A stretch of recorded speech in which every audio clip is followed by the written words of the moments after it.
been a delay to the start of business at the Supreme Court complex on White Park Road. Our top story in the Barbados Today afternoon news for Wednesday, April 11. Thank you for joining us. I am Mary Claire Williams. The National Union of Public Workers is meeting with Home Affairs Minister Adriel Brathwaite and Registrar of the Supreme Court Barbara Cook-Aline to discuss environmental concerns at the building.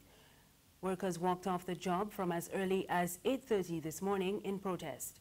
After speaking to dozens of workers on the court steps, General Secretary Rosalind Smith told the media that mold has been dropping from the roof of the building onto workers.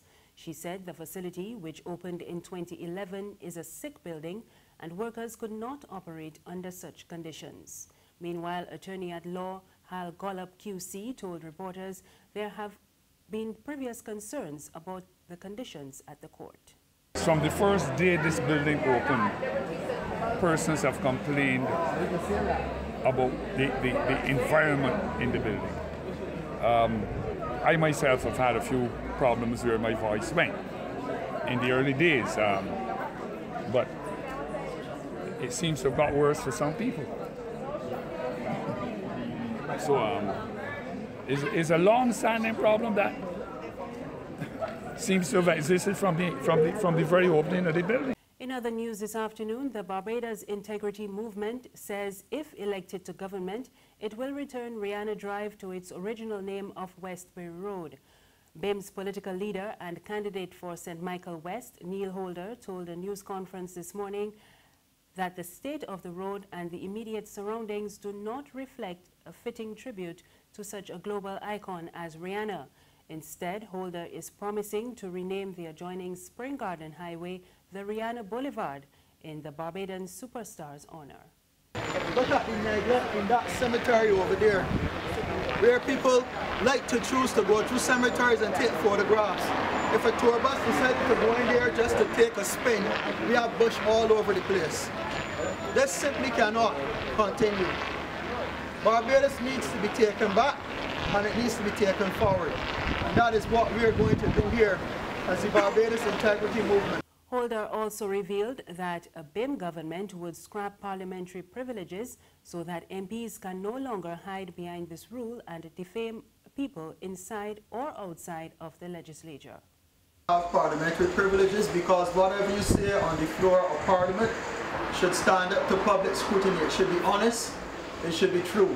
It should be something that you can back and support. A warning from the Barbados Water Authority that it will not tolerate any future behavior similar to what staff exhibited earlier this week.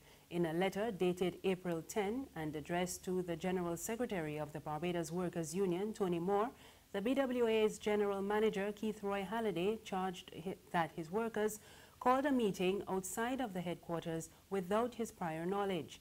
He said it was also against protocol. The workers were off the job for most of the morning, demanding that Halliday meet with them to give an update on outstanding payments due.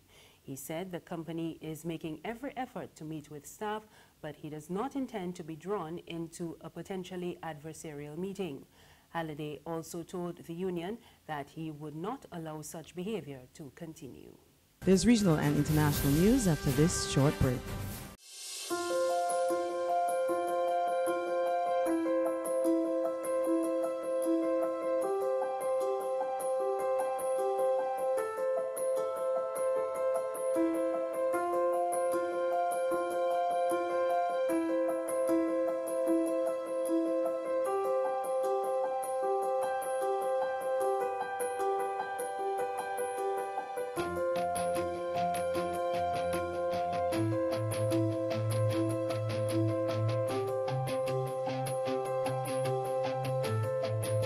Barbados Today, news you can trust.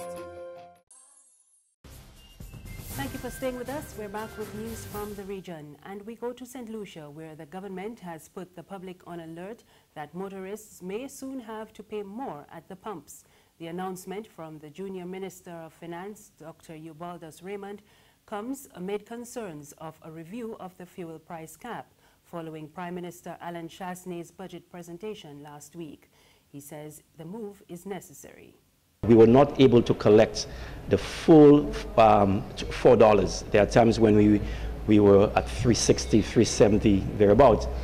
And we understood at the time also that we wanted to control expenses, not expenses rather, but reduce the pressures on consumers. So we capped it at $12.75. So the government actually undertook the loss when the price of fuel went above $12.75.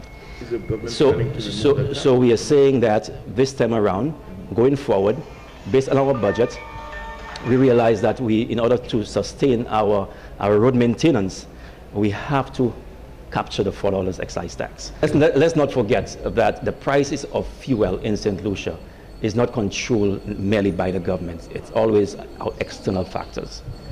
The price through mechanism is just a method of the government to some extent, especially in the last year, try to keep it at a minimum, the $12.75. On the international scene, U.S. President Donald Trump has warned Russia of imminent military action against Syria over a suspected poison gas attack. He declared that missiles will be coming and slammed Moscow for standing by Syrian President Bashar al-Assad. We get more in this Reuters report. U.S. President Donald Trump threatened Russia and Syria with a missile strike on Wednesday, raising the possibility of a military confrontation between Moscow and Washington in the wake of reports of a chemical weapon attack in a Syrian city. President Donald Trump tweeted, "Russia vows to shoot down any and all missiles fired at Syria. Get ready, Russia, because they will be coming. Nice and new and smart. You shouldn't be partners with a gas-killing animal who kills his people and enjoys it." Any U.S. strike in Syria would likely be launched from naval ships in the eastern Mediterranean. Reuters Foreign Affairs editor Yara Bayoumi. They will be looking most likely at targets that would be associated with Syria's chemical weapons program. Both Trump and France and Britain have said that the point of any response is in some way to punish Assad for his use of chemical weapons. And so it stands to reason that these are the kinds of targets that we would be looking at. The tweet comes a day after a Russian ambassador warned that missiles fired at Syria would be shot down. If there is a strike by the Americans, then we point to declarations made by President Putin and the Russian military leadership that the missiles will be downed, and even the sources from which the missiles are fired. It's been 2 days since U.S. President Donald Trump promised a quick and forceful response after images appeared last week of Syrian civilians choking and dying in a possible gas attack. It was an atrocious attack. It was horrible. But so far, Washington has taken no overt action. The U.S. hesitation stands in contrast with the relative speed with which Trump ordered cruise missile strikes on Syria a year ago. That action came in the wake of a reported gas attack in the city of Khan Sheikhoun. Syrian aid workers reported at least 60 people were killed in Saturday's attack in the city of Douma. The World Health Organization on Wednesday said an estimated 500 people were being treated for, quote, symptoms consistent with exposure to toxic chemicals. And finally, the U.S. House Speaker Paul Ryan has announced he will not seek re-election this year. This will be a blow to Republicans with midterm elections looming. Republicans already face a tough challenge from Democrats to retain control of the lower chamber. And Ryan joins nearly 30 House Republicans who have announced their retirement this year. That's news this afternoon. Remember, you can get more on our website, www.barbadostoday.bb. You can also subscribe to our e-paper, email updates, and like us on Facebook. We're on Izumi Media in bus terminals and on Screenplay at supermarkets and gas stations near you. You can also find us on Mix 96.9 FM. I am Mary Claire Williams. Good afternoon.